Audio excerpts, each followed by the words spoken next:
bomba va a sacar 3 sodios y mete 2 potasios. Entonces, por eso la bomba está considerada como electrogénica, porque empieza a crear así una corriente.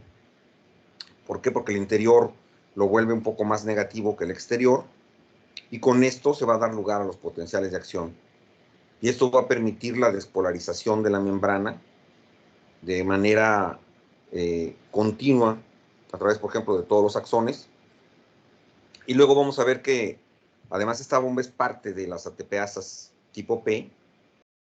Y bueno, hay una gran cantidad de energía invertida en esta bomba porque se utiliza muchísimo, ¿no? Y básicamente en el tejido nervioso. Ups. Okay. Ahora, para entender el funcionamiento de esta bomba, tenemos que ver la parte de la contracción.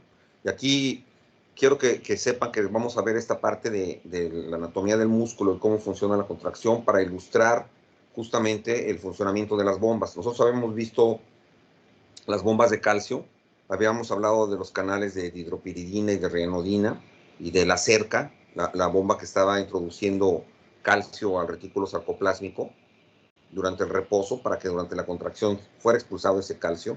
Hoy vamos a ver justamente cómo funciona esto y también vamos a ver cómo funcionan los potenciales de acción para ilustrar el funcionamiento de la bomba sodio-potasio.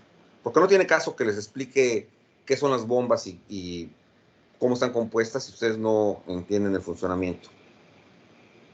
Entonces, vamos a empezar por ver la anatomía del músculo. Nosotros tenemos primeramente que el músculo está compuesto por fascículos, es decir, vamos a tener haces de fibras musculares, como pueden ver aquí en la figura, y dentro de estos haces, entonces vamos a tener fibras, vean que sigue más o menos el mismo patrón, se fractalizan, y estas propiamente son las células.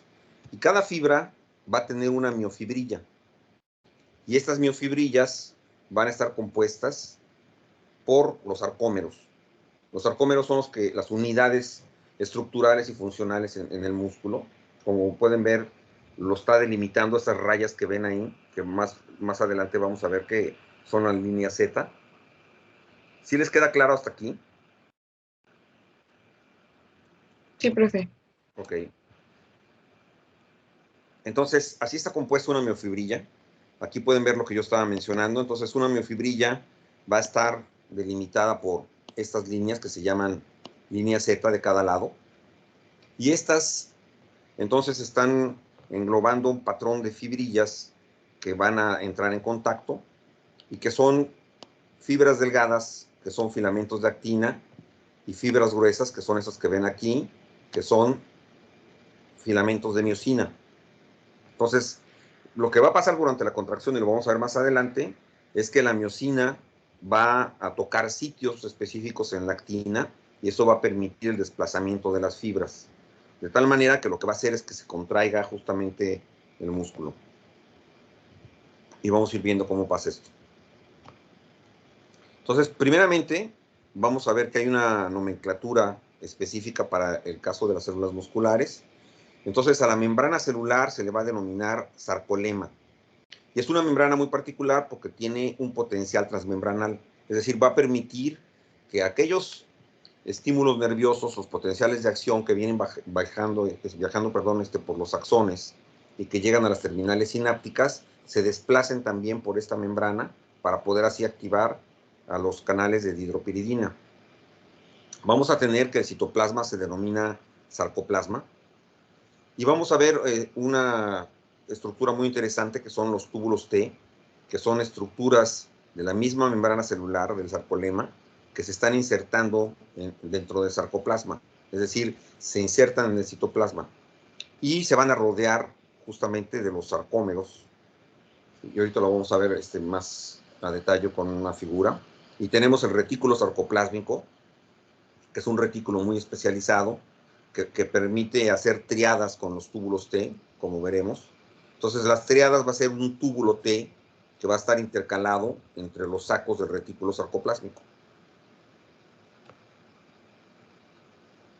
Aquí vemos lo que yo estaba mencionando. Entonces tenemos aquí el sarcoplasma, que quedamos que era la membrana. Perdón, el sarcoplasma, que es el citoplasma de la célula, el sarcolema, que es la membrana. Y algo que vale la pena notar es que son células multinucleadas. Entonces, si ustedes se dan cuenta, primero, hay una gran abundancia de mitocondrias que se requieren para poder llevar a cabo la contracción. Aquí tenemos las miofibrillas. Aquí estoy ilustrando un sarcómero, ¿verdad? Delimitado por la línea Z. Ahora quiero que vean cómo estas miofibrillas están en contacto estrecho con esta parte azul que está aquí, que es el retículo sarcoplásmico.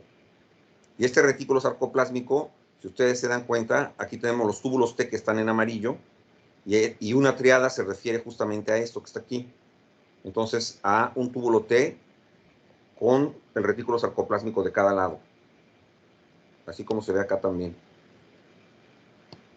¿Sí les queda claro?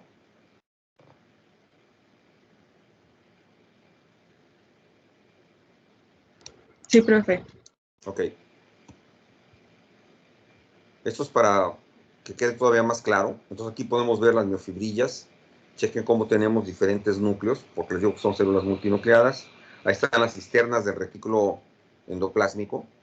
Consta que el retículo endoplásmico está por todas partes. Aquí lo podemos ver también, aquí está. Entonces, y en medio de las cisternas del retículo sarcoplásmico podemos ver a los túbulos T.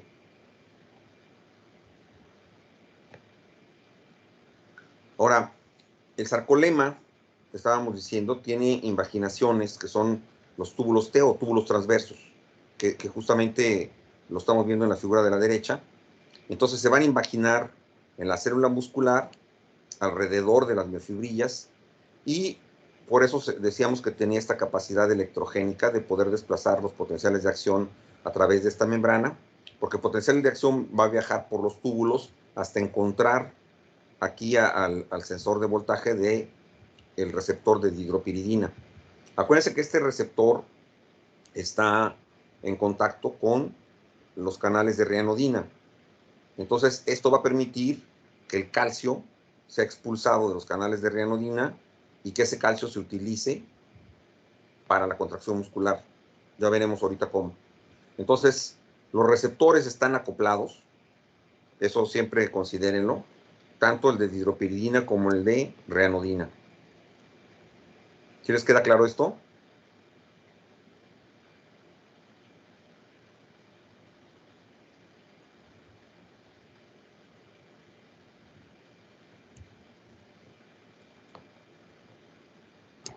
Sí, profe.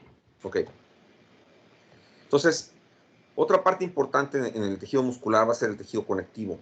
Y vamos a tener tres capas principales. El epimicio, ese está rodeando completamente al músculo y va a separar al músculo del resto de los tejidos. Luego tenemos el perimicio.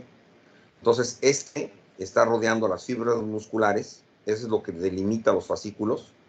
Se caracteriza porque tiene muchos vasos sanguíneos y está inervado.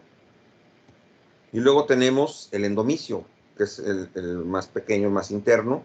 Este cubre directamente las fibras musculares a nivel individual y también está vascularizado e inervado. Y obviamente tenemos también los tendones y las aponeurosis, que son las que van a unir el músculo con el hueso. Y aquí se van a dar entonces la suma del epimicio, el perimicio y el endomicio. Ahorita lo vamos a ver más claro en una figura. Entonces aquí lo pueden ver. Vean entonces cómo el epimicio es la parte más externa, es lo que está definiendo y rodeando completamente al músculo. Luego vamos a tener el perimicio, que se ve que está rodeando a los fascículos. Y finalmente tenemos el endomicio, que es el que rodea las fibras. Aquí se ve muy claro, por ejemplo, la parte del perimicio y cómo aquí se están rodeando las fibras, ¿no? Y el endomicio, que es más pequeño todavía.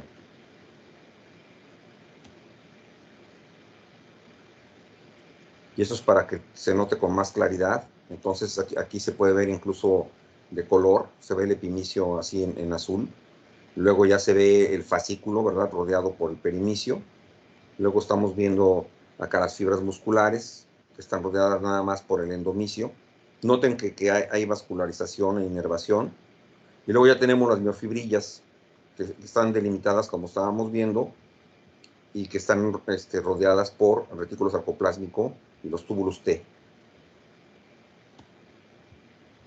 A ver, déjenme ver. Eso es para que noten estas capas.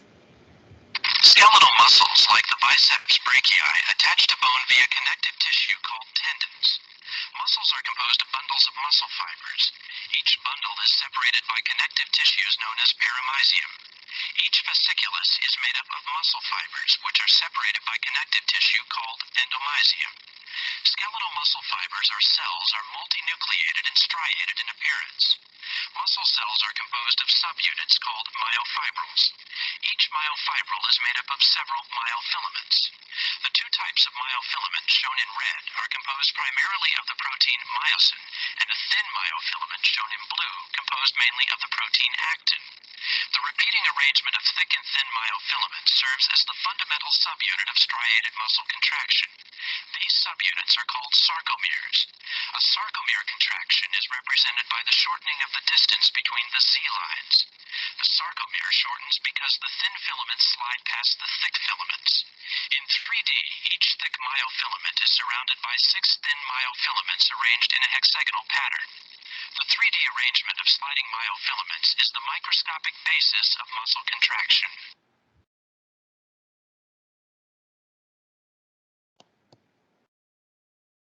Ok, ahora vamos a ver qué sucede con el sarcómero. Yo les había mencionado que era la unidad estructural y funcional del tejido muscular. Entonces pueden ver, cada contracción de esos sarcómeros va a hacer que se contraigan las fibras, estas van a hacer que se contraigan los fascículos, y los fascículos contraídos van a contraer todo el músculo. Y lo que tenemos es una forma repetitiva, como lo pueden ver, a lo largo de la miofibrilla, y hay hasta 10.000 sarcómeros por miofibrilla. Aquí se va a dar entonces, como decía el video, la interacción de los filamentos gruesos y de los filamentos finos. Entonces tenemos diferentes filamentos, y eso sí lo tienen que ir anotando por ahí para que no se vayan a perder. Tenemos los filamentos gruesos, que son los filamentos de miosina principalmente, y los finos, que son de actina. Pero vamos a tener otros filamentos que también son muy delgados, que están formados por proteínas estabilizadoras que se llaman titina. Además tenemos proteínas reguladoras, que son las troponinas.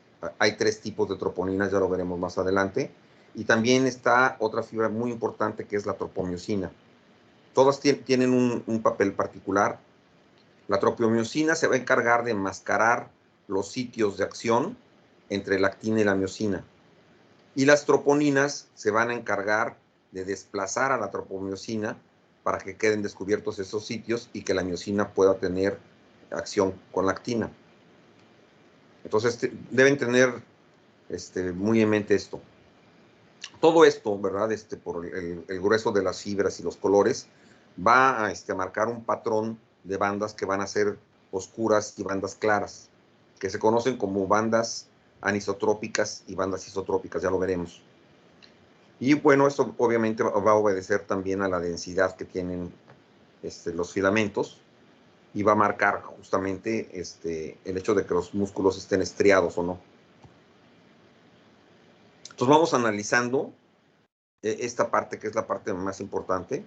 Yo les sugiero que saquen una captura de pantalla si pueden, para que la tengan a la mano, o tomen una foto con su teléfono,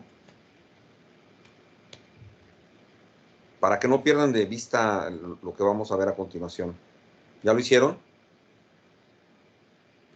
Sí, maestro. Ok. Sí, maestro. Entonces, quiero que vean primeramente cómo tenemos una delimitación que es muy precisa. Entonces, tenemos las líneas Z, que ya habíamos visto que son las que están definiendo al sarcómero, ¿no? Que son las rayas que acabo de pintar. Luego vamos a tener estas bandas claras, que se conocen como bandas I, que va de aquí a acá. Entonces, aquí tenemos las bandas claras que van para acá. Y luego tenemos unas bandas que son más oscuras, que son las bandas A, que es esta banda que están viendo ustedes en medio. Tiene una zona clara, que es la zona H, y la zona H, en medio, tiene una línea que es la línea M. Estas bandas oscuras se van a ver oscuras porque es la zona de sobrelape entre la actina y la miosina. Entonces, quiero que observen también que tenemos a la titina. La titina es la proteína que está conectando a la línea Z directamente con la miosina. ¿Sí pueden ver eso? Y se ve como un filamento verde muy delgado. Sí, profe, sí se ve. Ok. Entonces, vean cómo ese es está recalcando lo que está abajo en la fotografía, que es una fotografía verdadera de las fibras musculares. Ahí se nota todo, ¿verdad? La línea Z, la zona de sobrelapamiento, la zona H, la banda A, se conoce como banda A porque van a ver que es por anisotrópica, y la banda I, que se conoce como I por isotrópica, es decir, porque es clara una y porque es oscura la otra. Tengan en cuenta. Entonces, aquí se puede apreciar muy bien también. Aquí podemos ver los filamentos de miosina que son gruesos, cómo están interactuando con los filamentos de actina que se ven en azul en la fibra. Vemos también la delimitación de sarcómero, demarcado por las líneas Z. Se ve en medio la zona H. Tenemos a las bandas claras, que son las bandas I, las bandas oscuras, que son las bandas A. Y tenemos a la línea M, que pasa por en medio de la zona H, como habíamos visto.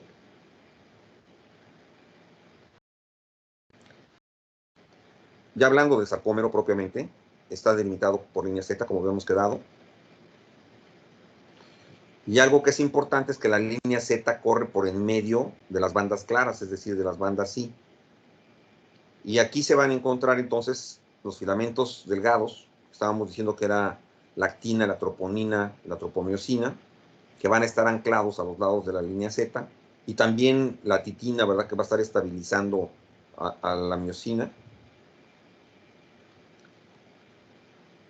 Entonces, eso es a lo que me refería. Tenemos bandas A, que son las bandas oscuras, que son anisotrópicas, y van a estar entonces en el centro del sarcómero. Van a contener filamentos gruesos y parte de los filamentos finos. Vimos la línea M. Esta es la que va a conectar la parte central de los filamentos gruesos con las proteínas estabilizadoras. Luego ustedes recuerdan, la línea M estaba en medio de la zona H, que es la región clara que se veía en el centro. Y ahí solamente va a tener filamentos gruesos. Y luego tenemos la zona de sobrelapamiento, y eso también lo decía el video. Vamos a tener filamentos finos entre filamentos gruesos. Y anótenlo por ahí, cada filamento fino va a estar rodeado de 3 filamentos gruesos, y al contrario, cada filamento grueso va a estar rodeado por 6 filamentos finos. Ahorita vamos a ver cómo es eso. Entonces, las bandas A, que son las bandas claras, ¿verdad?, que estaban por un lado, van a tener una banda oscura donde van a localizarse esos filamentos de miosina que se traslapan con los filamentos de actina. Tenemos la zona H, que ya vimos que es la parte central, es el centro del sarcómero, y ahí se da la conjunción de los filamentos de actina, troponina, tropomiosina. Es realmente donde va a ocurrir la contracción. Y de esta manera se van a desplazar los filamentos de miosina sobre los de actina. Aquí pueden ver en esta diapositiva cómo la miosina tiene una estructura muy particular. Ya veremos que tiene muchos filamentos delgados que van a constituir estos filamentos gruesos. Pero tenemos esto, que son las cabezas de miosina.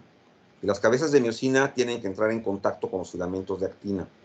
Solo recuerden que hay una fibra que está impidiendo esto, que es la tropomiosina.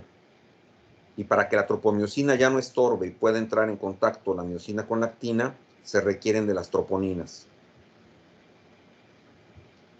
Yo sé que los nombres se parecen, pero tienen que empezar a separarlos. Entonces aquí tenemos a la actina, los filamentos de miosina. Denme un segundo porque se me acabó aquí la presentación. Voy a abrir otra presentación.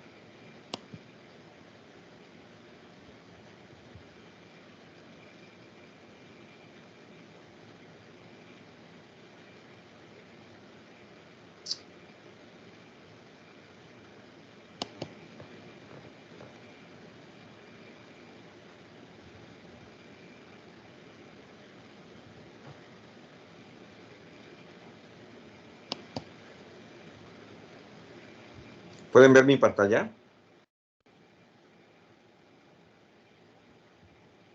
Sí, maestro, sí se ven. Maestro. Ok, entonces continuamos con lo que estábamos viendo.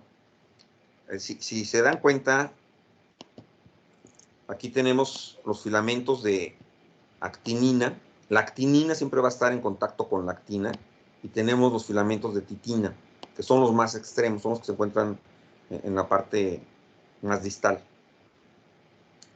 Y esto constituye la línea Z. Entonces la línea Z realmente es un punto de anclaje para este tipo de filamentos, para que los de actinina fijen a la actina y los de titina fijen a la miosina. Luego vamos a tener las bandas I. Ustedes se acuerdan, son las zonas claras. Aquí únicamente vamos a tener a los filamentos de titina que están rodeando a los de actina. Luego tenemos la línea M. En la línea M solamente vamos a encontrar los filamentos gruesos que son los de miosina. Luego tenemos la zona H. Si ustedes se acuerdan, la zona H es la zona clara que se ve aquí. Entonces, en esta zona H, nosotros ya tenemos a la miosina que está entrando en contacto con la titina. Y esto es a lo que se refería el video. Si ustedes se dan cuenta aquí y toman, por ejemplo, este filamento delgado, va a estar rodeado por 3 filamentos gruesos.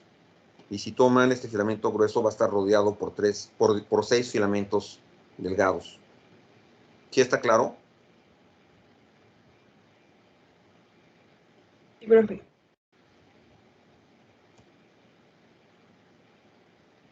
Bueno, así como hablamos de las bandas oscuras, aquí están las bandas claras, que son las bandas isotrópicas. Estas se ven claras porque solamente contienen a filamentos finos, no tienen filamentos gruesos. Y van desde la banda A de un sarcómero hasta la banda A del siguiente sarcómero. Acuérdense que estas están delimitando.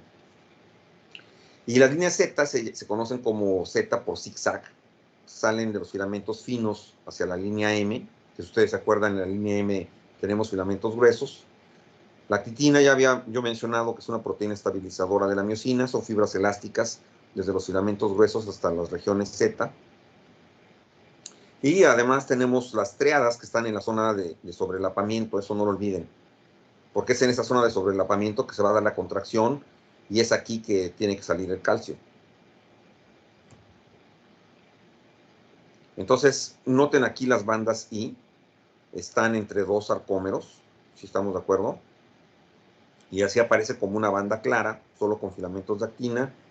Por en medio va a pasar la línea Z, y vamos a tener entonces que esta apariencia estriada del músculo es por la alternancia de estas bandas oscuras y de las bandas claras. Por eso se ve así el músculo, si estamos de acuerdo, por las bandas claras y las bandas oscuras.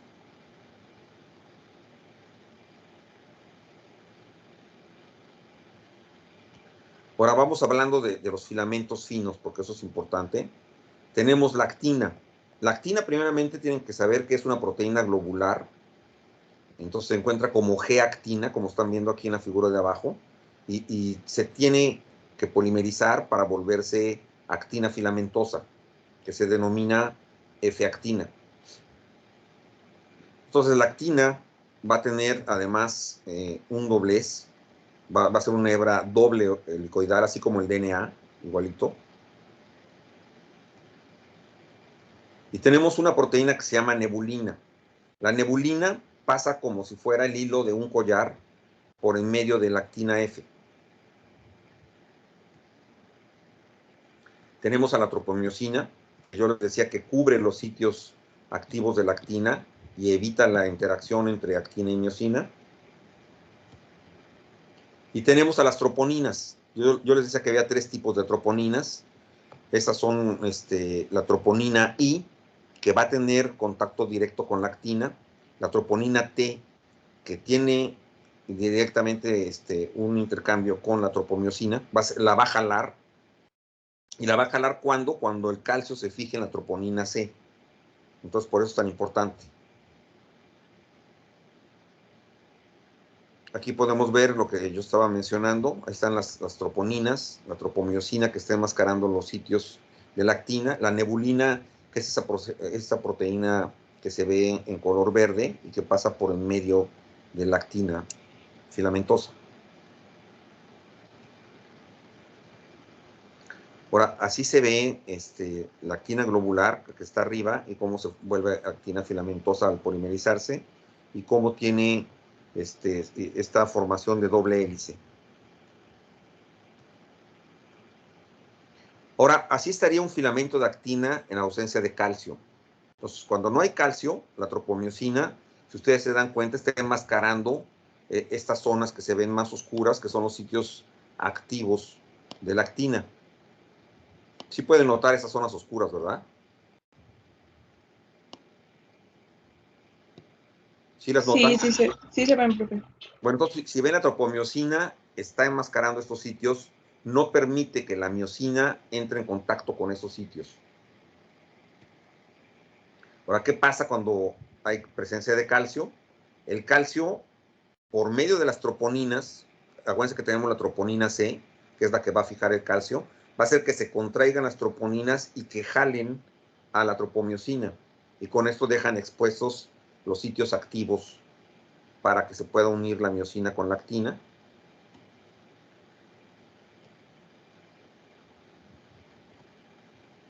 Y sucede de esta manera. Vean, aquí tenemos, por ejemplo, a las troponinas en un estado, en un estado inhibido. Entonces, tenemos a la troponina I, que si ustedes se acuerdan, estaba en contacto directo con la actina. Aquí tenemos a la troponina C, que es la que va a fijar el calcio, y tenemos a la troponina T, que está en contacto con la tropomiosina. De tal manera que cuando nosotros tenemos presencia de calcio, lo que sucede es que se va a desprender, se va a hacer un lado, ¿verdad? Por completo. Y va a dejar entonces estos sitios de la actina descubiertos para que las cabezas de miosina puedan actuar ahí. ¿Sí les queda claro? Sí, profe.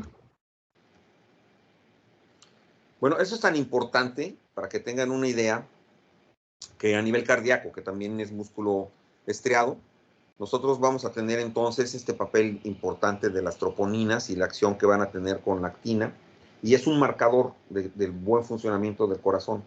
Entonces, como se está dando una contracción periódica y continua en el corazón, y piensen bien eso, o sea, hay personas que pueden ser muy longevas, vivir 90, 100 años, y su corazón va a estar funcionando todo el tiempo desde que nacieron, ¿no? Entonces, un periodo de contracción de toda una vida, de muchos, muchos años.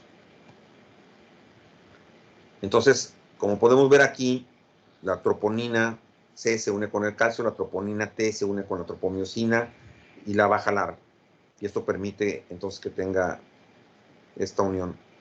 Y como les decía aquí, la troponina C, cuando hay, por ejemplo, daños al corazón, etcétera, pues es un marcador, ¿no? O sea, es una prueba de troponina, justamente.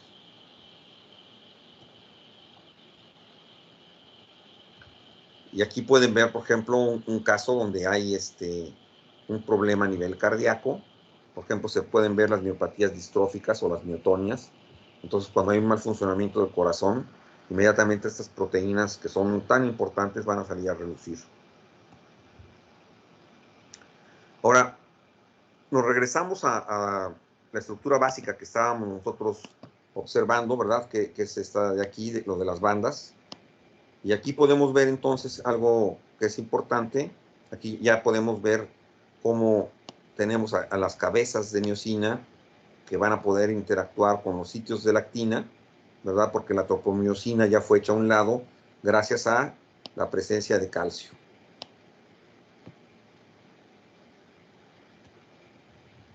Ahora, como yo les decía, la miosina son filamentos delgados realmente. Se ve como filamentos gruesos porque todas las colas de miosina se van a entrelazar y únicamente quedan fuera las cabezas. Esa es la verdadera forma que tiene la miosina. Entonces, si ustedes ven, está desarreglada la miosina.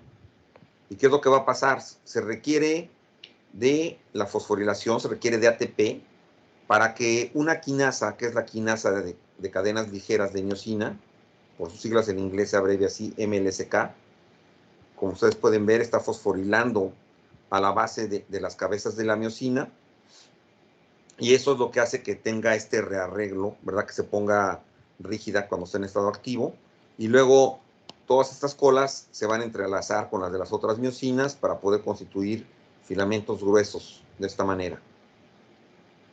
¿Sí les queda claro esto?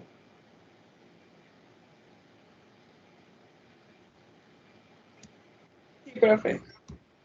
Ok.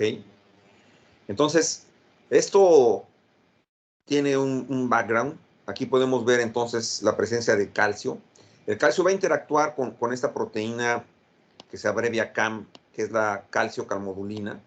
La calciocalmodulina, ya veremos en otro capítulo, es una proteína importantísima en el metabolismo porque de esta proteína dependen muchísimas enzimas. Pero en todo caso, esta proteína, que es la calciocalmodulina, tiene 4 sitios activos para calcio. Cuando hay calcio, esta proteína cambia de forma. Al cambiar de forma, empieza a activar a muchas enzimas y dentro de estos va a activar a la quinasa de cadenas ligeras de miosina. Entonces, esta ya vimos que lo que hace es que activa a la miosina, se convierte en actomiosina, así se le denomina, que es la que va a tener que ver con la contracción.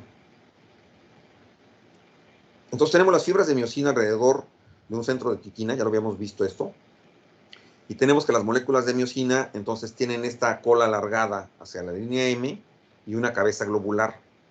Las cabezas, y aquí viene lo importante, van a formar puentes cruzados durante la contracción muscular. Eso de puentes cruzados es como si estuvieran remando los filamentos, ya lo veremos más adelante en un video. Y vamos a tener que la interacción entre la actina y la miosina, como vimos, era evitada por la tropomiosina hasta que no intervenían las troponinas, ¿no? Y aquí se ve entonces en esta figura de una manera muy clara cómo todos estos filamentos de miosina, las colas, se van a entrelazar para formar un filamento grueso. Aquí se nota muy claramente. Entonces tenemos estos filamentos gruesos de miosina con las cabezas que tienen esta facultad de poder hacer power strokes.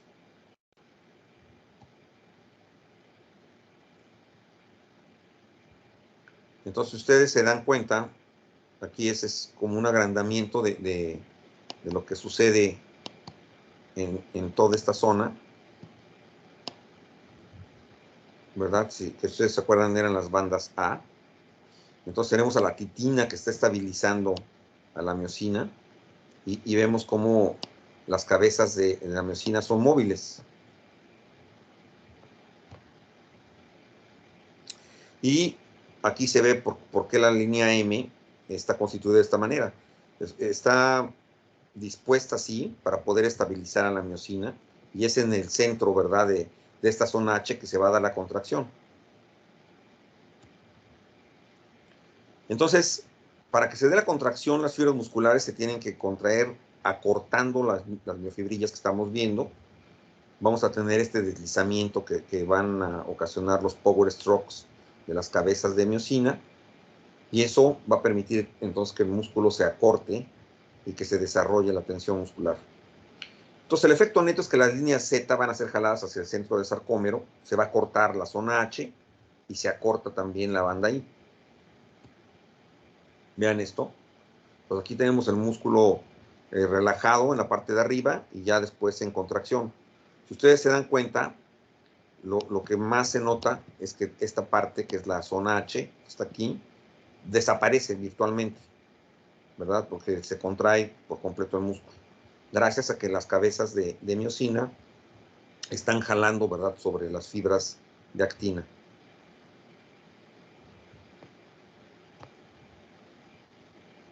Eso se le conoce como la hipótesis del deslizamiento de los filamentos, que en realidad existe. Entonces vean cómo tenemos en esta figura que prácticamente desaparece la zona H. Se alcanza a ver todavía la línea M, pero la zona H ya es sumamente corta porque estamos en contracción. Ahí está. Entonces, vamos a repasar el ciclo de contracción. Tenemos que el calcio se une a la troponina C. Con esto, ¿verdad?, deja descubiertos los sitios activos para la miosina. La miosina en este momento va a ser energizada. Acuérdense que esto se logra por medio de la quinasa de cadenas ligeras de miosina. Ya quedan expuestos los sitios activos para calcio, se forman los puentes cruzados, que son los power strokes. Viene el pivoteo de las cabezas de miosina sobre los sitios activos de lactina. Y luego viene la separación de los puentes cruzados. Y para eso se requiere de ATP. O sea, al principio se requiere de ATP, ¿verdad? Porque es necesaria la fuerza para que se doblen las cabezas, pero luego para que regresen a su estado se requiere otra vez de ATP y esto es lo que va a formar un ciclo. Lo vamos a ver muy claro en un video. Entonces aquí con eso se reactiva la miosina nuevamente y se genera otra vez un ciclo de reposo que va a ser seguido por un ciclo de contracción.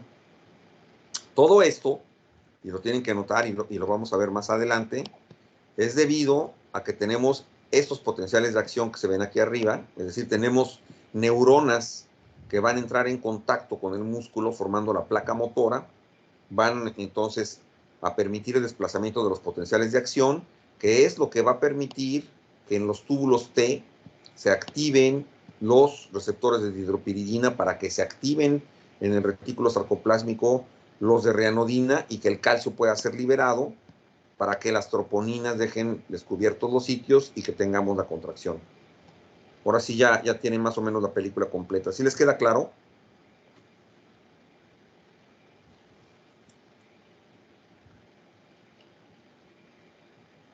Sí, maestro. Sí, maestro. Ok.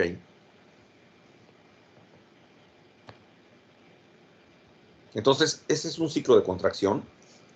Dijimos que al principio se va a requerir de ATP. Aquí podemos ver entonces cómo tenemos a las cabezas de miosina con ADP y pirofosfato. O sea, tuvo que existir la hidrólisis del ATP para que se activaran las cabezas.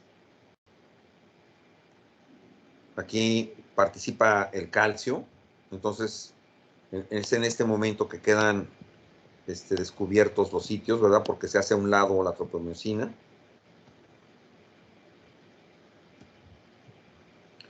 Y luego ya tenemos estos puentes cruzados. Entonces noten cómo entran en contacto las cabezas de miosina con los sitios de lactina. Y luego se da el pivoteo, es decir, las cabezas se mueven y hacen que ocurra el desplazamiento. Y luego se requiere de ATP para regresar otra vez al estado original y que se vuelva a dar la unión y así se da el ciclo de contracción. Entonces, nosotros lo que estamos viendo es esto, ¿verdad? Primero tuvo que haber hidrolizado ATP para que se energizara, en este caso la miosina. Aquí ya lo vemos como ADP y pirofosfato porque ya tomó la energía. Entonces se une a los sitios activos de lactina, forma los puentes cruzados. Aquí empieza el desplazamiento, empieza el pivoteo. Y aquí entonces requiere nuevamente de ATP para volverse a energizar y volver a pivotear, ¿no? A unirse y a pivotear. Aquí viene un video donde lo van a ver muy claro. You use muscles every day to do activities. This woman is using muscles to breathe, circulate blood, and move her hand to take notes. Your cardiac and smooth muscle tissues are involuntary. You do not consciously control their actions. Skeletal muscle works under voluntary control. Skeletal muscles are composed of bundles of muscle fibers. Muscle fibers are long cylindrical cells containing several nuclei. Muscles will contract or relax when they receive signals from the nervous system. A neuromuscular junction is the site of the signal exchange. This is where the synaptic bulb of an axon terminal and muscle fiber connect. Muscle fibers are composed of many myofibrils. A myofibril contains contractile units called sarcomeres. Sarcomeres run adjacent to one another down the length of the myofibril. Each sarcomere consists of alternating thick and thin protein filaments, giving skeletal muscle its striated appearance. The muscle contracts when these filaments slide past each other. The thick filaments are myosin, which are anchored at the center of the sarcomere, called the M line. The thin filaments are composed of the protein actin, which are anchored to the Z lines on the outer edges of the sarcomere. Because the actin filaments are anchored to the Z lines, the sarcomere shortens from both sides when actin filaments slide along the myosin filaments. Although the action between the filaments is described as sliding, the myosin filament actually pulls the actin along its length. The cross bridges of the myosin filaments attach to the actin filaments and exert force on them to move. This action is known as the sliding filament mechanism of muscle contraction. In this model, the sarcomeres shorten without the thick or thin filaments changing in length. A contraction begins when a bound ATP is hydrolyzed to ADP and inorganic phosphate. This causes the myosin head to extend and can attach to a binding site on actin, forming a cross bridge. An action called the power stroke is triggered, allowing myosin to pull the actin filament toward the M line, thereby shortening the sarcomere. ADP and inorganic phosphate are released during the power stroke. The myosin remains attached to actin until a new molecule of ATP binds, freeing the myosin to either go through another cycle of binding and more contraction, or remain unattached to allow the muscle to relax. Muscle contractions are controlled by the actions of calcium. The thin actin filaments are associated with regulatory proteins called troponin and tropomyosin. When a muscle is relaxed, tropomyosin blocks the cross-bridge binding sites on actin. When calcium ion levels are high enough and ATP is present, calcium ions bind to the troponin, which displaces tropomyosin, exposing the myosin binding sites on actin. This allows myosin to attach to a binding site on actin, forming a cross bridge. Calcium ions are stored in the sarcoplasmic reticulum and are released in response to signals from the nervous system to contract.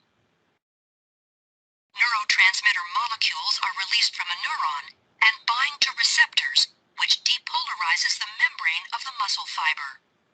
The electrical impulse travels down the T-tubules and opens calcium stores. Calcium ions flow to the myofibrils, where they trigger a muscle contraction.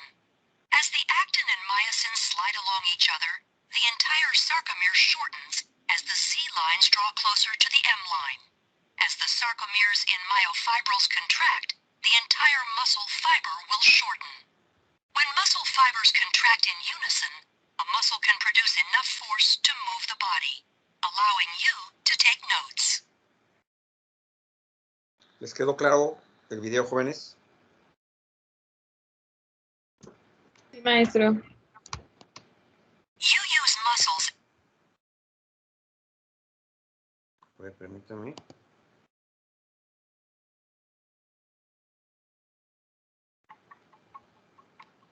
Este es otro video para que vean cómo se da en conjunto este deslizamiento de las fibras.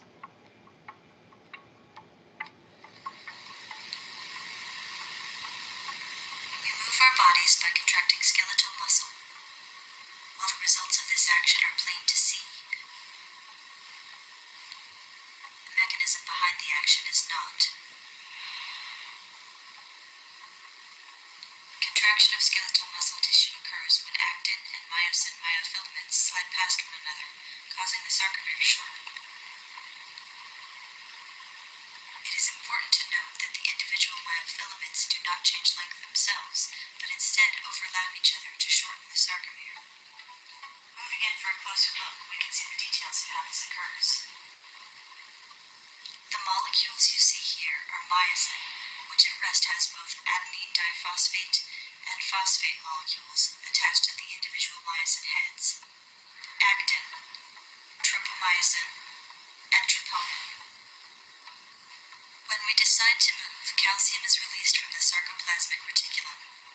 These molecules bind with the troponin molecules. This causes the tropomyosin molecules to move, revealing myosin attachment sites on the actin myofilaments.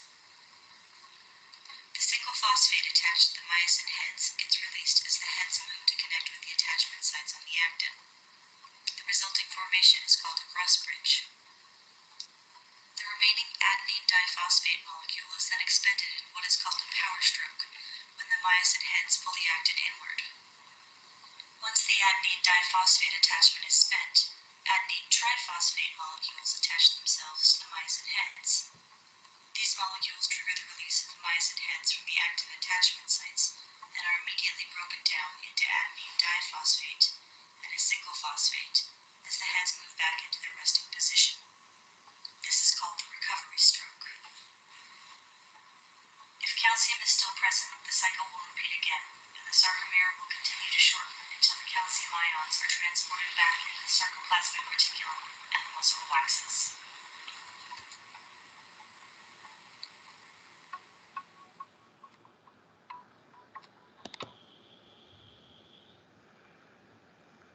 Aquí podemos apreciar entonces lo que estábamos mencionando hace rato, ¿verdad? Esta contracción, esta prácticamente desaparición de la zona H que se da durante la contracción.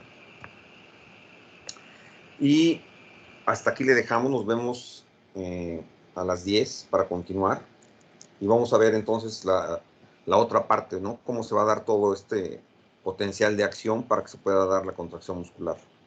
Ahorita nos vemos, jóvenes.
¿Listos, jóvenes?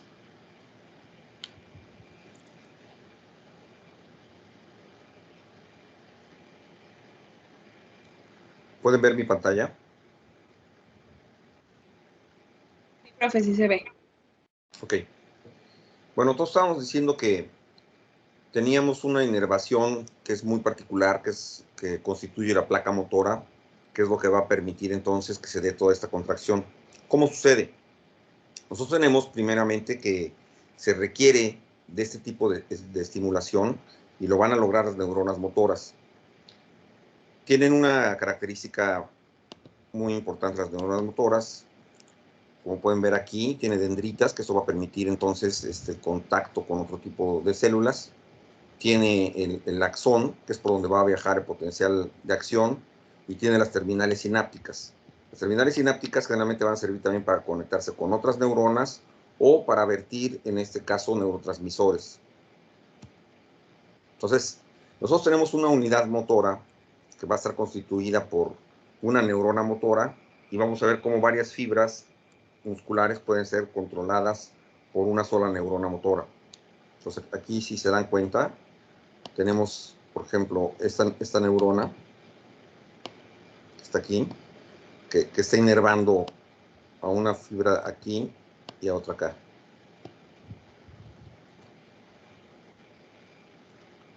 Ahora, la contracción va a constituir el hecho de mover un objeto hacia el origen de la tensión. Es por eso que se está dando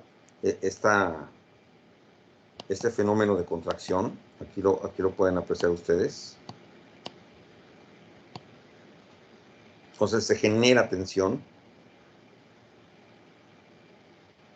Y aquí podemos ver entonces lo que estábamos mencionando hace rato, estas neuronas que hacen contacto con las fibras musculares, y a esta unión se le denomina placa motora.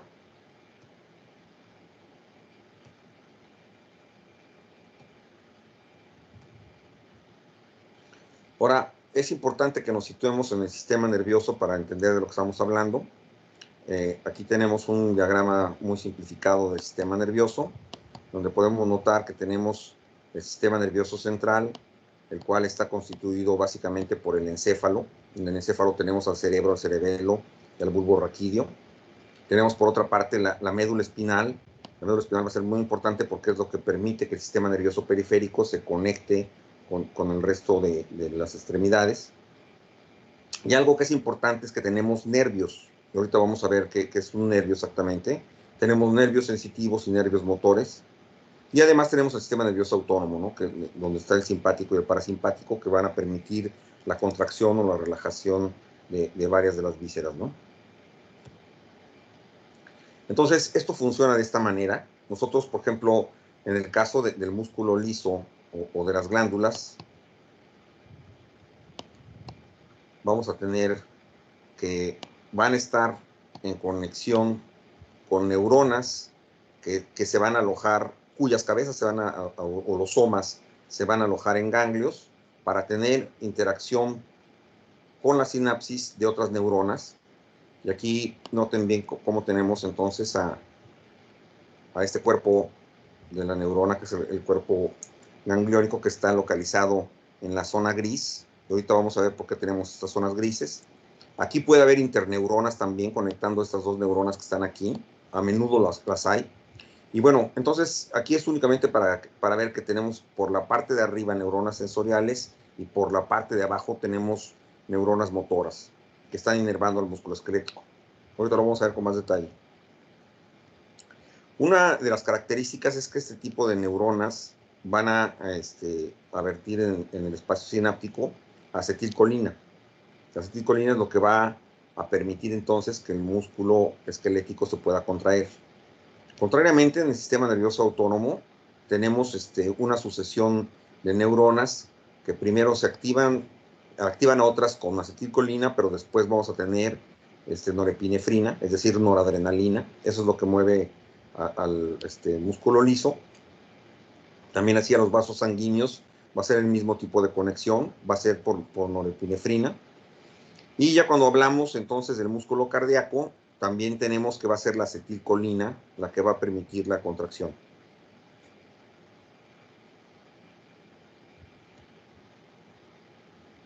Ahora, nosotros estábamos hablando de materia gris y de materia blanca. ¿Por qué?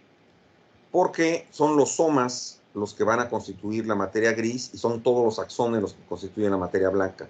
Si ustedes se acuerdan, nosotros ya vimos que tenemos muchas neuronas que van a estar rodeadas, ¿verdad?, por todo este material que dejaban los oligodendrocitos, que son las vainas de mielina, y como esos son fosfolípidos, por eso se ve blanco. Ahora tenemos que la materia gris y la materia blanca a lo largo de la médula espinal va a variar en tamaño y forma, y esto se debe principalmente que tenemos las extremidades, por ejemplo, los brazos, ¿verdad?, donde vamos a tener nervios que van a ser más abundantes, y también cerca de las piernas. Por eso se ve que las lumbares también tienen otro grosor.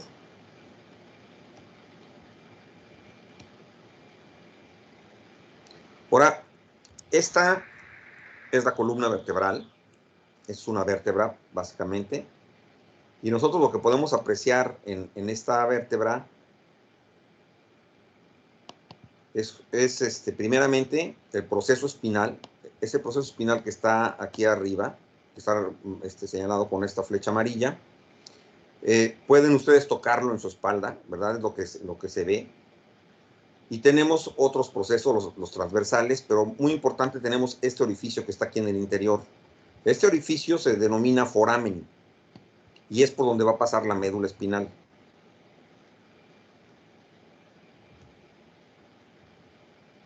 Entonces, tenemos esta médula espinal, que si ustedes se dan cuenta, aquí tenemos que los nervios espinales, que son nervios mixtos, ahorita lo veremos. ¿Por qué? Porque van a venir nervios sensoriales que van a estar conectados con los ganglios, como vimos ahorita, que van a entrar por la raíz dorsal, luego se van a comunicar con interneuronas en el asta dorsal al asta ventral, y en el asta ventral van a salir neuronas motoras.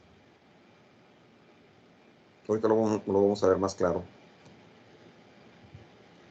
Entonces tenemos una segregación funcional a nivel de la médula espinal, donde vamos a tener que las neuronas del asta dorsal, como mencioné, son sensoriales, siempre son así. Y los axones de esas neuronas se van a localizar siempre de manera dorsal, forman la raíz dorsal como vimos, y esta raíz dorsal entra en la médula espinal cerca del asta dorsal.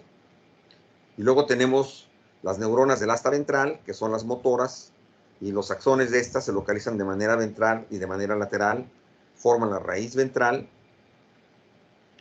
y dentro de la materia gris de la médula tenemos que va a haber sinapsis. Entonces, como yo les decía, pueden hacer sinapsis con interneuronas o conectarse directamente las neuronas sensoriales con las motoneuronas o neuronas motoras. Aquí lo podemos ver. Entonces, eso es un resumen de lo que acabo de mencionar ahorita. Nosotros tenemos que estos nervios espinales van a tener nervios sensoriales que están llegando por la parte de arriba para introducirse en el asta dorsal. Luego va a haber una comunicación aquí con otras neuronas y por la raíz ventral van a salir los nervios motores. Entonces, por eso decimos que son nervios mixtos, porque ustedes se dan cuenta, el nervio en sí está llevando nervios sensoriales y nervios motores al mismo tiempo.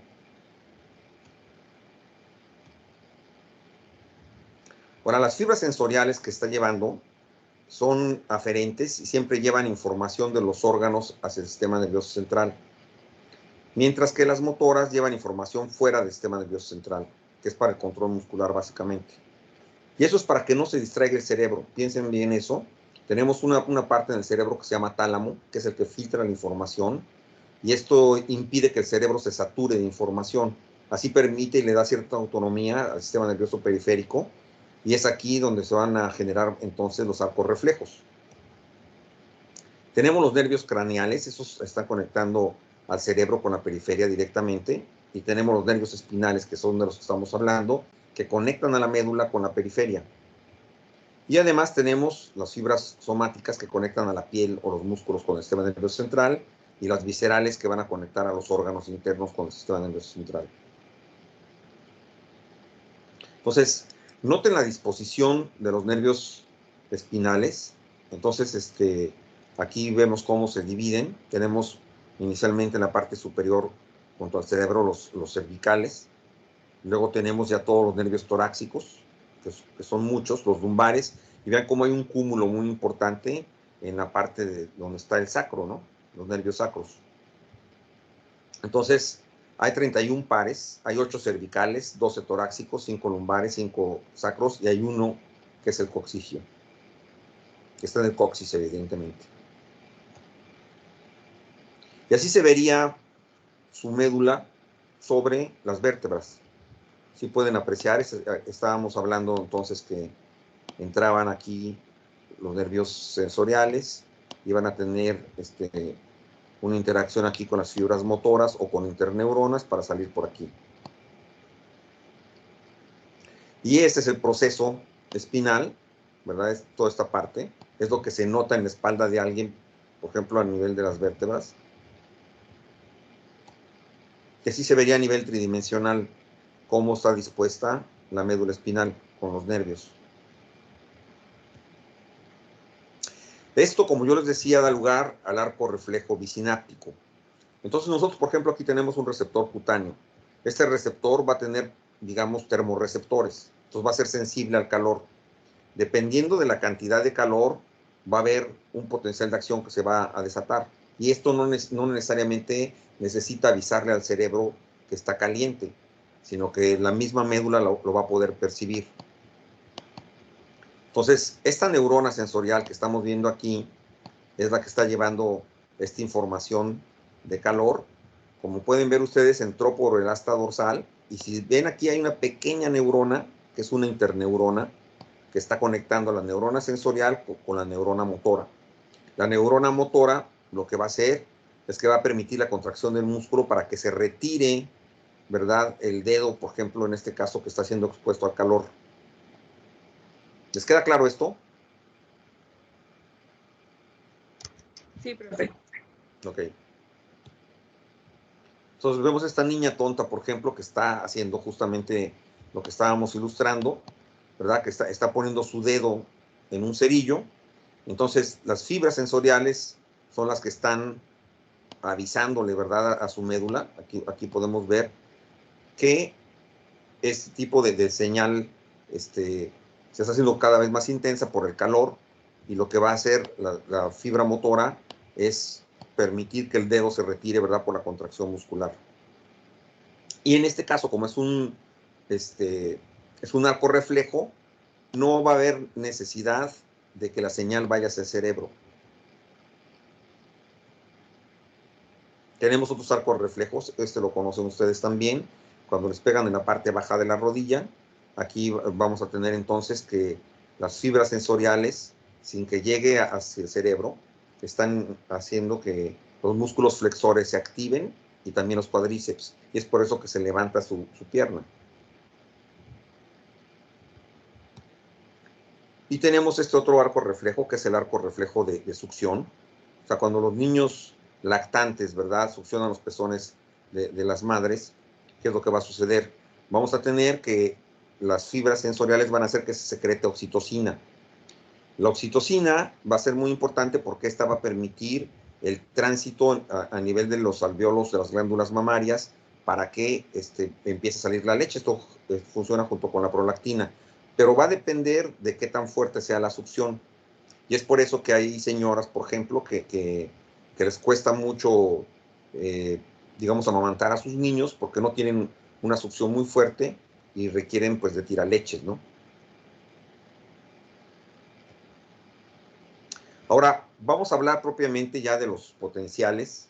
Vamos a hablar inicialmente de los potenciales de reposo. Entonces, en el interior de la neurona, si ustedes recuerdan, siempre el interior de las células va a ser más negativo. En las neuronas es particularmente el caso. Y debido a que la membrana es semipermeable, solamente va a permitir el flujo de ciertos iones. Y esos, como ya vimos, nosotros van a pasar por canales iónicos. Durante este potencial de reposo, los iones potasio pueden cruzar la membrana, pero los iones cloro y sodio no lo pasan. No se activan sus canales. Y vamos a ver que vamos a tener proteínas cargadas negativamente dentro de la neurona que no la pueden atravesar, pero que permiten mantener todo este ambiente negativo en el interior. Ahora, además, y por eso estamos viendo esta parte, aquí es donde se va a activar la bomba sodio-potasio, que quedamos que va a revertir, ¿verdad?, este potencial utilizando energía para poder mover 3 sodios fuera de la neurona por cada 2 potasios que entran. Y con esto continúa negativo el interior de la neurona. Entonces, si nosotros medimos el voltaje de una neurona en equilibrio, y esto ténganlo muy en cuenta, el potencial de reposo va a indicar que tenemos menos 70 milivolts. Y en reposo va a haber más sodio al exterior y más potasio en el interior. Entonces, esto es lo que va a ocasionar este tipo de movimientos de sodio y potasio. Entonces, el sodio va a tender a entrar, por supuesto, el potasio va a tender a salir, porque así lo indican sus gradientes, y para revertir, ¿verdad?, estos gradientes, se requiere de la bomba sodio-potasio, para sacar al sodio contragradiente y meter al potasio contragradiente. Ahora, yo estaba mencionando de manera muy específica que los potenciales de reposo, aquí lo tenemos a menos 70 milivolts. Si ustedes midieran el potencial de una neurona en reposo, así sería. Entonces, cuando nosotros tenemos un estímulo nervioso, cuando hay, por ejemplo, este calor sobre los termorreceptores o hay una fibra de dolor, etcétera, entonces este potencial va a desplazarse hacia el lado positivo. Lo que mantiene, ¿verdad?, este potencial es que tenemos una gran cantidad de proteínas aniónicas que mantienen este efecto negativo dentro de la neurona, la presencia de potasio en el interior. Y si ven, hay más cloro en el exterior y más sodio en el exterior de la célula también. Ahora, hay un umbral, y este umbral es muy, muy importante. Es un umbral de menos 55 milivolts que se debe cruzar. Si no se alcanza este umbral, no va a haber potencial de acción. Ahorita lo veremos. Entonces, así está denominado un potencial de acción. Es una explosión de actividad eléctrica creada por una corriente despolarizadora. Y en este caso, un estímulo va a provocar que el potencial de reposo, como yo les había mencionado, se mueva hacia 0 milivolts. Y cuando la despolarización alcanza los menos 55 milivolts, entonces se dispara el potencial de acción. Si no alcanza este umbral, no se va a disparar el potencial. Y eso se le conoce como la ley de todo o nada. Entonces, ¿qué es lo que provoca este potencial de acción? Va a ser el intercambio de iones a través de la membrana. Entonces vamos a tener que un estímulo primero va a provocar la apertura de canales de sodio. El sodio obviamente va a entrar en gran cantidad y luego, debido a que tenemos todavía mucho sodio en el exterior y la neurona sigue siendo negativa en el interior, entonces se empieza a despolarizar. Va a cambiar la polaridad que teníamos negativa en el interior y se va a empezar a volver positiva por toda la entrada del sodio. Luego los canales de potasio tardan más en abrirse que los de sodio y luego cuando se abren el potasio va a tender a salir y salen masivamente y va a revertir de esta manera la despolarización. Vuelve otra vez a tomar este ambiente negativo. Y es en este momento en que se empiezan a cerrar los canales de sodio. Entonces, si nosotros vemos, tenemos nosotros el estímulo. Y lo primero que tenemos que notar aquí es que estamos en un potencial de reposo, es decir, estamos en estos menos 70 milivolts. Con el estímulo, el potencial se va a desplazar hacia cero. Tiene que sobrepasar estos menos 55 que dijimos para que se dé el potencial de acción. Es en este momento que se abren los canales de sodio, se van a seguir abriendo más canales de sodio y en el interior de la célula se empieza a revertir el potencial, porque de negativo va a empezar a ser positivo por todo el sodio que entra. Luego ya se cierran los canales de sodio y vamos a tener que se empiezan a abrir los canales de potasio y finalmente se van a terminar cerrando.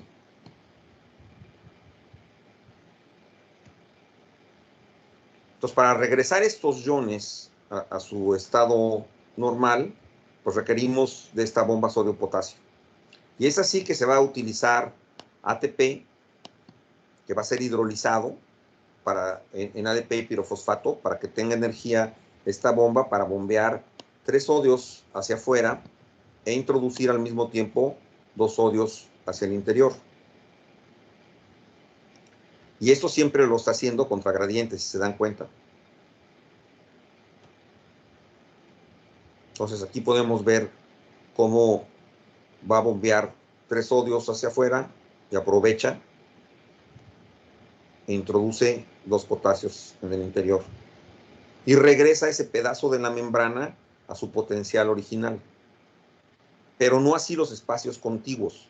Es decir, los espacios que están al lado de esta parte donde sucedió esto tienen la polaridad invertida, como vamos a ver. Entonces, aquí se está propagando el potencial de acción. Vean lo que estábamos mencionando. Aquí tenemos, por ejemplo, que teníamos el interior negativo, pero ¿qué sucedió? Aquí entró el sodio. Entonces, tenemos que toda esta región que está marcada aquí con azul está despolarizada. Tiene el potencial invertido.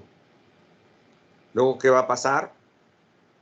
Va a actuar la bomba sodio-potasio, revierte el potencial y tenemos que avanzó hacia este lado, ¿verdad? El potencial invertido. Por eso yo decía que las zonas contiguas, aquí, tanto esta zona de aquí como esta zona de acá, tienen el potencial invertido con respecto a la que está en medio. Y es así que viene avanzando poco a poco el potencial de acción. Y obviamente va a depender del hecho de que existan fosfolípidos en forma de vainas de mielina o no, para que viaje más rápido o no el potencial de acción. De no tener vainas de mielina, por ejemplo, como este axón que estamos viendo aquí arriba, va a tardar más tiempo en llegar el potencial, viajando sobre todo el axón hasta llegar a las terminales sinápticas. ¿Sí les queda claro esto?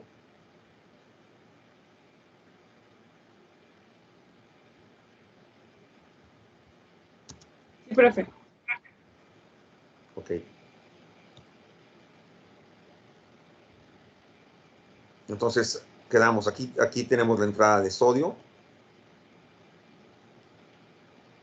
Luego tenemos la salida del potasio, que es lo que va a permitir que se revierta el potencial. Vuelve a entrar sodio. Y otra vez se desplaza.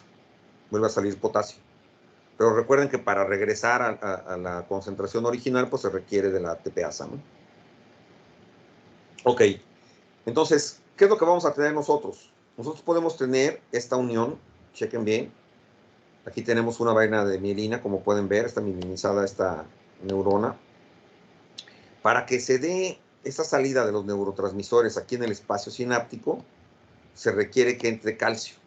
Tiene que entrar calcio primero aquí a la terminal sináptica. Y aquí van a tener receptores, normalmente, este tipo de neurotransmisores, son esos que se ven aquí. Se forma la placa motora. Aquí lo podemos ver más claro. Entonces, por eso tenemos esos canales de voltaje de calcio. Yo les decía que se requería que entrara calcio aquí para que pudieran salir los neurotransmisores que están en esas vesículas. Y estos van a salir cuando el potencial de acción llegó hacia la terminal sináptica.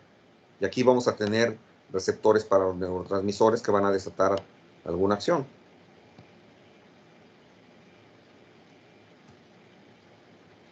¿Cómo se va a dar en el caso de la contracción muscular? Lo que va a pasar aquí, si se acuerdan, nosotros habíamos dicho que el sarcolema iba a ser electrogénico, entonces iba a permitir el desplazamiento de los potenciales de acción. Cuando el potencial de acción de las neuronas llegó aquí a la placa motora, entonces el potencial de acción se va a desplazar aquí por los túbulos T. Y va a ser en el momento en que encuentre aquí el canal de renodina que va a estar acoplado con el de hidropiridina, que va a salir el calcio. Ya sabemos lo que pasa con el calcio. El calcio va a permitir que las troponinas que están aquí desplacen a la tropomiosina para que las cabezas de miosina tengan interacción con la actina y ahora sí se pueda dar la contracción muscular. Ahora ya entendieron cómo desde el sistema nervioso viene esta señal para que se dé la contracción muscular. Y que todo esto es gracias a las bombas que estamos viendo, ¿no? Aquí tenemos la acetilcolina, cómo provoca la contracción, como habíamos visto. Aquí tenemos un pequeño video que nos va a ilustrar esto. Ah. So, you're gonna go out there, you're gonna say goodnight. I've had a very lovely evening. Walk out the door, get in the car. No sé si vieron Pulp Fiction. ¿Vieron Pulp Fiction o no?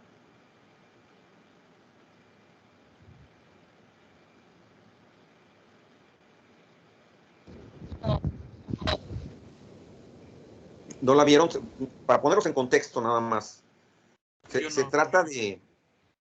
Es una película de Quentin Tarantino, donde actúan John Travolta y Uma Thurman. Les voy a pasar un fragmento de esto. Y tiene que ver con lo que yo estaba mencionando. Lo que va a suceder aquí es que John Travolta se encarga de cuidar a Uma Thurman, pero Uma Thurman es la novia de un mafioso.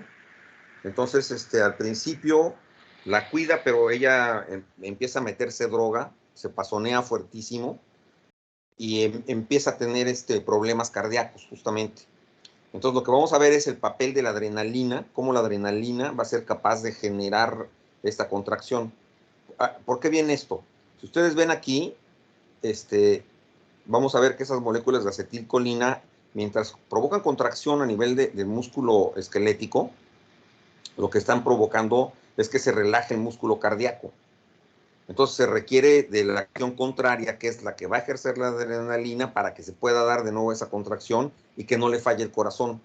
Entonces lo que vamos a ver es para que vean la potencia de la adrenalina.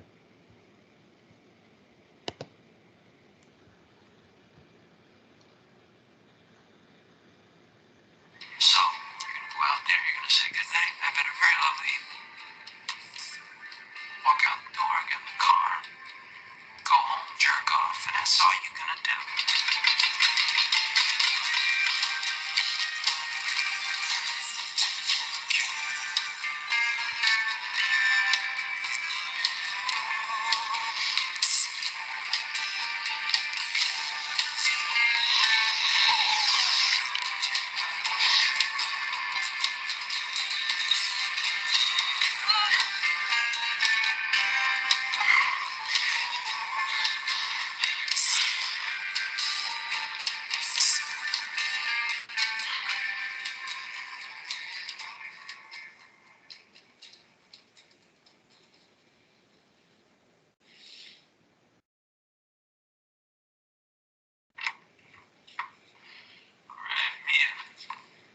Listen, I gotta go. Alright? Oh, Jesus fucking Christ. Oh, Jesus Christ. Oh, fuck me. Fuck me. Oh, come on, girl. We're getting out of here. We're kind of walking out.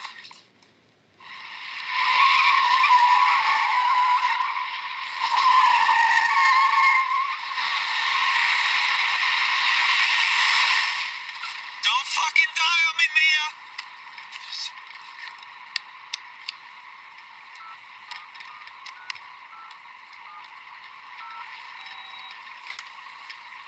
Answer. Have you got the ring? I certainly. Join hands, you love girl. Hold hands, you love girl.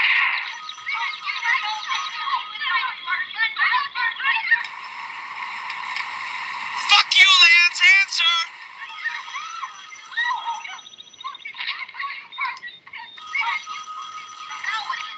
I give up on marrying.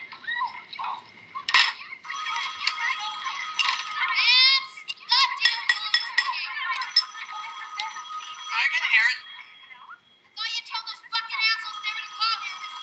Yeah, I told him. And that is exactly what I'm going to tell this fucking asshole right now.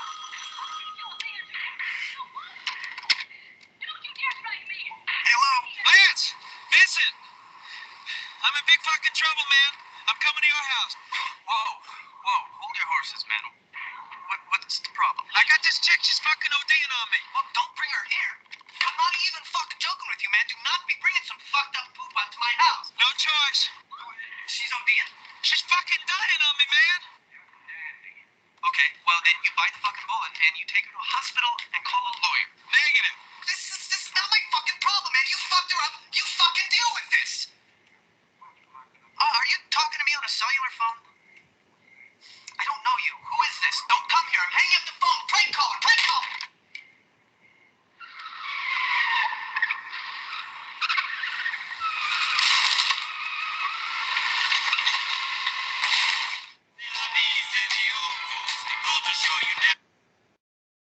Esa es la segunda parte del video.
Bueno, eso es para que vean que las hormonas efectivamente tienen una acción muy fuerte sobre los músculos.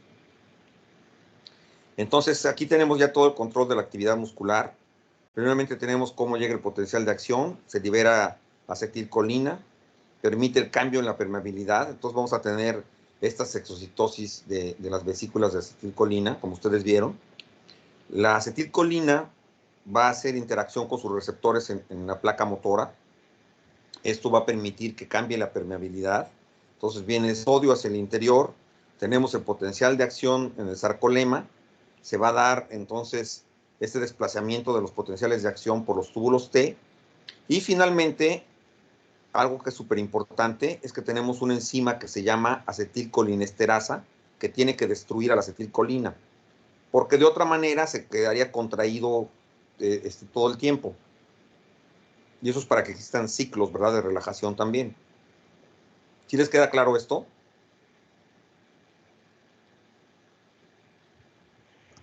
Sí, profe.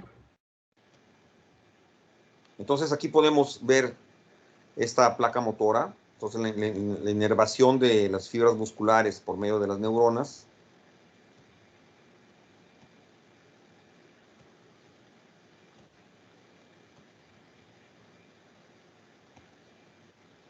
Y esto es lo que está pasando. Entonces tenemos esa estimulación. Aquí tenemos a la acetilcolina, como ustedes pueden ver, que va a ser expulsada de las vesículas por la entrada del calcio. Y luego vamos a tener que los receptores de la acetilcolina entonces van a empezar también a producir esos potenciales de acción que van a estar bajando aquí por los túbulos T, si ustedes recuerdan, para que pueda encontrar a los receptores de hidropiridina y que se activen los de rianodina para que expulse el calcio y que se pueda generar la contracción. Entonces ahora sí ya tienen toda la película completa, saben perfectamente cómo a partir de la inervación directa de las fibras musculares por estas neuronas motoras, vamos a tener entonces que se va a activar todo este mecanismo para que el potencial de acción se propague y que podamos tener la contracción muscular.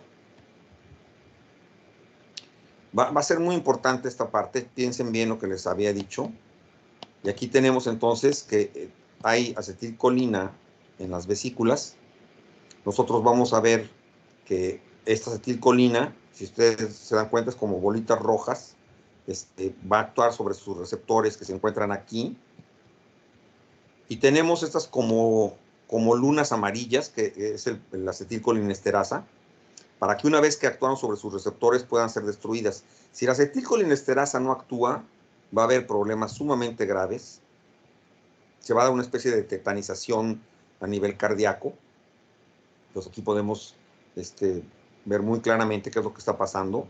Acuérdense que el propósito de que la acetilcolina finalmente, al inervar la placa motora y interactuar con sus receptores, permite el desplazamiento del potencial de acción para que salga todo este calcio que se requiere para la contracción muscular. Déjenme ponerles este pequeño video. Ahorita vamos a ver otra cosa. To activate skeletal muscle, the central nervous system initiates an action potential that travels down the spinal cord to the motor neurons. As the nerve fiber branches, the action potential travels down each branch. Each nerve fiber branches many times and stimulates several skeletal muscle fibers. The union of the axon and muscle fiber is called the neuromuscular junction. Zooming into the microscopic level, each branch of the neuron has a terminal that invaginates the muscle fiber while remaining outside the muscle fiber plasma membrane. The action potential arrives at the axon terminal.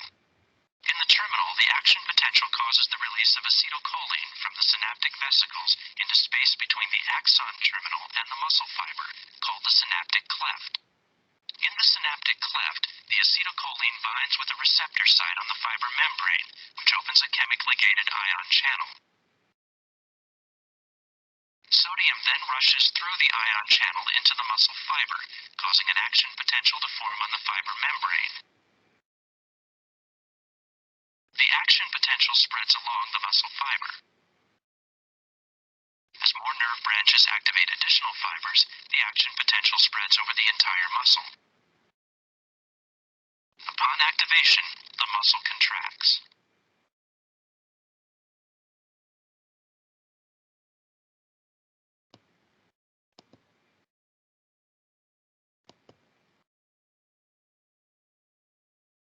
Y aquí tienen paso por paso todo lo que hemos venido viendo. Entonces, la liberación de la acetilcolina, la generación de los potenciales de acción, la salida de calcio del retículo sarcoplásmico, la activación de los sitios de actina para que tengan contacto con la miosina, la contracción propiamente, y otra vez insisto mucho en esto porque es muy importante, la remoción de la acetilcolina por medio de la acetilcolinesterasa. Otra vez el calcio recaptura, es recapturado por el retículo sarcoplásmico gracias a la activación de la cerca, que ustedes recuerdan estaba constituida por esta proteína fosfolambam que permitía que empezara a bombear calcio en el interior hasta que la calsecuestrina se saturara y que pudiera activar a la iontina y que con esto se activara el receptor de renodina. Ahora, nosotros tenemos que ya después de esto finaliza la contracción. Y aquí les voy a pasar un pequeño video porque es muy importante. No sé si hayan oído hablar de los gases nerviosos. ¿Han oído hablar de los gases nerviosos?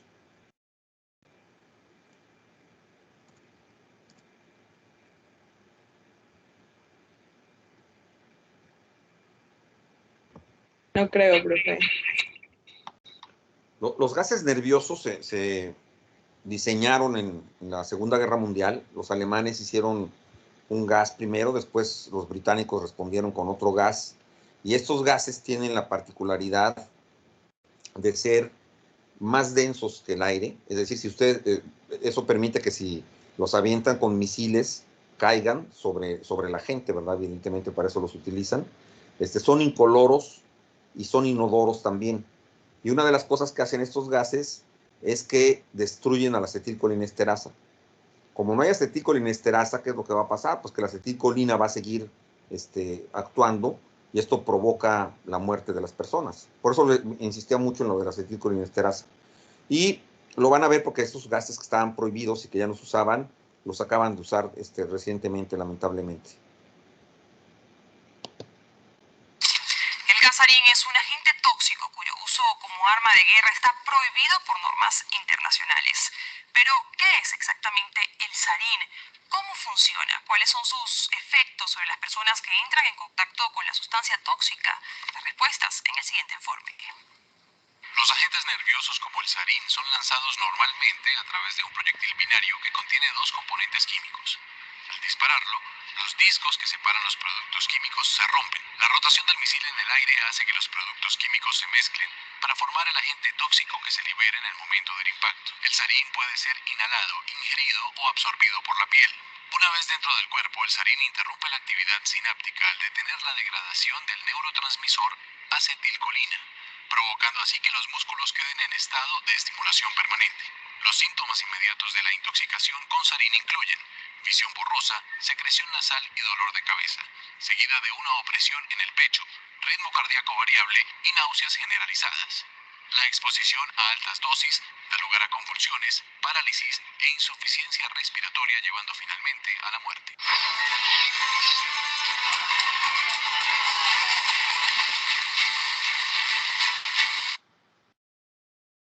Bueno, y lamentablemente este tipo de gases se ha utilizado. Hubo un acto terrorista en Tokio hace algunos años, donde alguien de una secta empezó a aventar este tipo de gas en el metro. Entonces, pues esos gases son de muchísimo peligro. A los soldados americanos les dan un kit que se llama Mark III y que tiene acetilcolinesterasa. Entonces, cuando empiezan a sentir este tipo de convulsiones, etcétera, se inyectan acetilcolinesterasa para permitir que pueda seguir funcionando su cuerpo de manera normal y puedan escapar. Entonces, se va a dar una especie de espasmo muscular. Como pueden ver ustedes, aquí tenemos un periodo de latencia y un periodo de contracción, que siempre va seguido de un periodo de relajación, pero si esto se prolonga, vamos a tener un periodo de contracción continuo. Y esto lleva a la tetanización, como pueden ver en la parte extrema de la figura. Entonces, si tenemos nosotros un estímulo todo el tiempo, esto nos lleva a tetanizar el músculo. Quiere decir que va a quedar contraído permanentemente. Y esto se da porque hay un efecto que es la sumación de los estímulos, en este caso de los potenciales de acción. Seguramente ustedes conocen este fenómeno. ¿Han visto cuando alguien se da toques eléctricos? ¿Han visto que hay unos cilindros que con una maquinita para dar toques? ¿Sí lo conocen eso? Sí, profe. Bueno, entonces cuando empiezan a subir el voltaje, se están sumando, en este caso, los potenciales de acción, como vemos en la figura, y lo que lleva es a una especie de tetanización, porque las manos ya no obedecen y los músculos empiezan a doblar, empieza a haber rigidez. ¿Se han visto eso, no? Sí. Bueno, entonces, eso es para que entiendan, eso está pasando a nivel de las manos, pero como el gas es inhalado, eso va a pasar con los músculos internos. Y estamos hablando que eso va a pasar con el corazón y va a pasar incluso con los músculos respiratorios, y eso obviamente pues lleva a la muerte, ¿no? Digo, todo eso se los explico para que vean la importancia de las moléculas que participan en este tipo de fenómenos, ¿no? Bueno, y de aquí, con eso terminamos de ver lo de las bombas.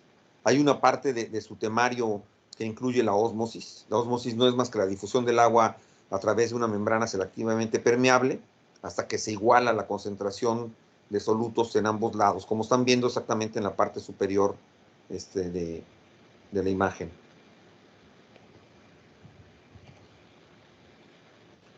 Y bueno, aquí las acuaporinas van a facilitar el acceso a través de la membrana.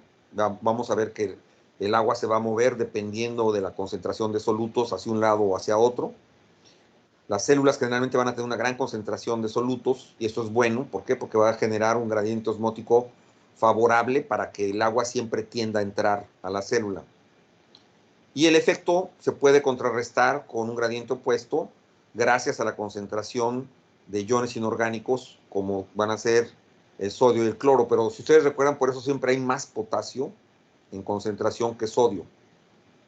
Y obviamente tenemos a la bomba sodio-potasio, que permite mantener este balance osmótico para que la célula siempre tenga un nivel de hidratación adecuado, óptimo. Se ve muy bien el fenómeno osmótico, por ejemplo, en el caso de los glóbulos rojos. Vamos a ver que los glóbulos rojos en particular son muy permeables al agua y eso hace que las concentraciones varíen, influye demasiado sobre su volumen celular. Entonces, si nosotros ponemos un glóbulo rojo en una solución hipotónica, va a tender a explotar, se va a alisar, como ven ustedes en la parte derecha, aquí.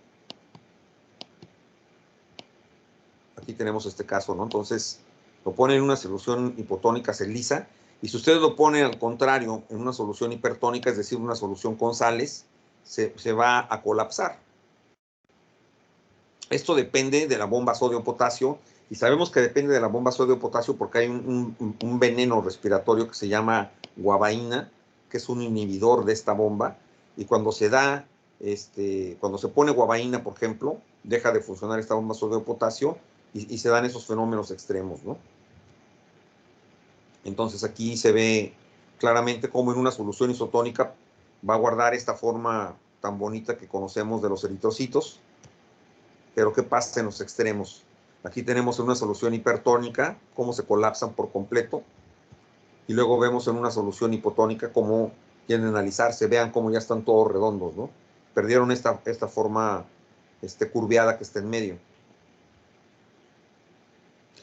En el caso de las células animales, entonces la ósmosis tiene este papel en la regulación del volumen de la célula, pero esto no existe prácticamente ni en las plantas ni en las bacterias porque tienen una pared celular. Entonces tienen paredes semirrígidas y eso lo controlan. Tenemos un caso muy padre, que es el caso de los Paramecium, por ejemplo. Ellos tienen esa vesícula contráctil que ustedes ven. Entonces, en vez de que la célula cambie de volumen, lo que vamos a tener es que la vacuola o se llena o se vacía. Y con eso son capaces de controlar su volumen celular. Entonces aquí tenemos este periodo donde se llena la vacuola, luego se puede vaciar y así tienen un mejor rendimiento energético. Y bueno, como les decía, en el caso de las células vegetales es raro, ¿verdad?, que cambien de volumen. Lo que sí va a pasar es que cuando no tienen suficiente agua, se van a plasmolizar y si les echan demasiada agua, se van a volver turgentes y van a morir en ambos casos, ¿no?, que ya les ha pasado a ustedes con sus plantas. Bueno, y con esto ya le dimos la vuelta a la parte de la membrana plasmática, ya vimos toda la parte estructural, entonces vimos las proteínas, las glicoproteínas, los glicolípidos y los lípidos, vimos este caso de las proteínas integrales periféricas, vimos el glicocálix, vimos el papel que tienen los fosfolípidos, el colesterol y los esfingolípidos para la formación de las basas lipídicas, vimos también toda la parte funcional, vimos esta parte del transporte de pequeñas y de grandes moléculas, tanto el transporte activo como el transporte pasivo. Falta por ver endocitosis y exocitosis, que lo veremos más adelante. Vamos a ver señalización celular, vamos a verlo todo el segundo parcial. Esa es la parte más completa y más compleja del curso. Vamos a ver también toda la parte de la adhesión celular, todas las conexiones. Y eso lo vamos a ver la semana que entra, seguramente. Ahorita ya no nos da tiempo, de hecho se acabó la clase y se acabó la presentación. Entonces, jóvenes, les voy a poner el forms. No sé si tengan alguna duda. No, profe, ninguna. Qué bueno. Eso me agrada.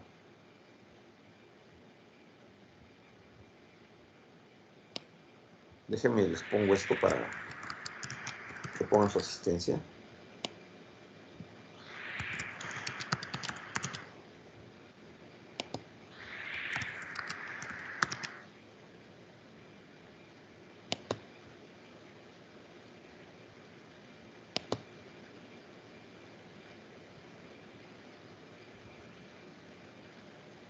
Listo, les acabo de enviar el forms. Les pido que lo llenen, por favor. Y nos estamos viendo el lunes siguiente. Que estén muy bien, jóvenes.